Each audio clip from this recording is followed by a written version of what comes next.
তার উদ্দেশ্য পরিণত হচ্ছে। আমি জিয়াউর রহমান জিয়া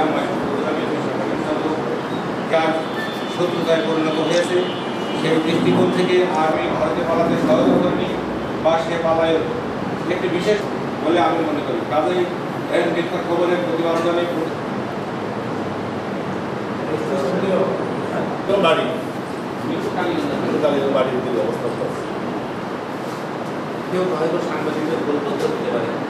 যোগাযোগ মাধ্যম সহ বিভিন্ন অনলাইন ও ডিজিটাল প্ল্যাটফর্মে আমাকে জড়িয়ে এবং সেখানে আমরা ওই রিপোর্টে কালেক্ট রিপোর্টে আপনি সেখান থেকে মেট্রোমালিতে উদ্ধার করছেন না ওই ঘটনা ওই দিন ঘটেছিল কিনা সম্পর্কে ধরনের তথ্য ছিল। উনি ঘটনাস্থলে যাওয়ার পরে মিঠুমালিটাকে ভিডিও কল দিয়েছে, দিয়ে তার মার সাথে তার বাপের মাধ্যমে যোগাযোগ মাধ্যমে খবর প্রচার। আমি পালানোর মতো কোনো কাজ করিনি।